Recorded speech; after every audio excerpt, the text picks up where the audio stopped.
Banana milk shake benefits ఏంటో చాలామంది చెప్పే ఉంటారు. ఈవెన్ మంతెన గారు కూడా బనానా మిల్క్ షేక్ ఎలా చేసుకోవాలి, బెనిఫిట్స్ ఏంటి అని కూడా చెప్పారు.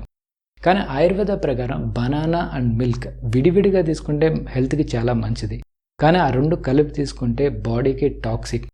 అది ఎలాగో ఈ వీడియోలో తెలుసుకుందాం. Let's get start our video. First of all banana milk, ఈ రెండు ఫుడ్స్ డైజెషన్ టైం అనేది డిఫరెంట్. బనానా అనేది త్వరగా డైజెస్ట్ అవుతుంది, మిల్క్ అనేది చాలా లేట్గా డైజెస్ట్ అవుతుంది. అండ్ వన్ మోర్ రీజన్, కొన్ని ఫుడ్స్ డైజెస్ట్ అయిన తర్వాత వాటి ప్రాపర్టీస్ చేంజ్ అవుతాయి. ఎలా అంటే బనానా అనేది న్యాచురల్గా స్వీట్నెస్ ఉంటుంది, కానీ డైజెస్ట్ అయిన తర్వాత దాని ప్రాపర్టీ చేంజ్ చేసుకుంటుంది. అది సోవర్గా చేంజ్ అవుతుంది, అంటే పుల్లగా చేంజ్ అవుతుంది. మీకు తెలుసు పాలల్లో పులుపు మిక్స్ అయితే ఏమవుతుందో. That's it. అదే బాడీ టాక్సిక్ అవ్వడానికి రీజన్. అంతేకాదు, ఈ మిల్క్ అండ్ బనానా కాంబినేషన్ వల్ల బాడీలో కఫం అనేది పెరుగుతుంది అండ్ మన రెస్పిరేటరీ సిస్టమ్ అంటే శ్వాసకోశ సంబంధిత ఇబ్బందులు వచ్చే అవకాశం ఉంది. అసలు ఆయుర్వేద ఏం చెప్తుందంటే ఫ్రూట్స్ అనేవి ఎటువంటి డైరీ ప్రొడక్ట్స్తో కూడా మిక్స్ అవ్వకూడదు అని.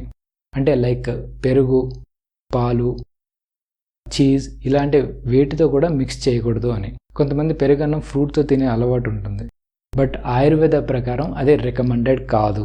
బట్ కొంతమందిలో స్ట్రాంగ్ డైజెషన్ సిస్టమ్ ఉండటం వల్ల ఇలాంటి బ్యాడ్ కాంబినేషన్ ఫుడ్స్ తిన్నా కూడా వాళ్ళు పర్ఫెక్ట్గా డైజెస్ట్ చేసుకోగలుగుతారు. అండ్ ఇలాంటి బ్యాడ్ కాంబినేషన్ ఫుడ్స్ రేర్గా తిన్నా కూడా మీకు ప్రాబ్లం ఉండకపోవచ్చు. బట్ ఏదేమైనా కానీ లిసన్ టు యువర్ బాడీ. ఏదైనా ఫుడ్ తీసుకున్నప్పుడు మీరు డిస్కంఫర్ట్ ఫీల్ అయితే, లైక్ మీ స్టమక్ హెవీగా ఉన్నట్టు అనిపించినా, లేదా ఇండైజెషన్ ఫీల్ అయినా, లేదా ఏదైనా డిస్కంఫర్ట్ ఫీల్ అయితే మీరు ఏ ఫుడ్ తినటం వల్ల అలా డిస్కంఫర్ట్ ఫీల్ అయ్యారో మీరు అనలైజ్ చేసుకోగలగాలి. So that's it guys. ఈ వీడియో కనుక మీకు నచ్చితే లైక్ చేయండి, షేర్ చేయండి, సబ్స్క్రైబ్ చేసుకోండి. Thanks for watching. బాయ్.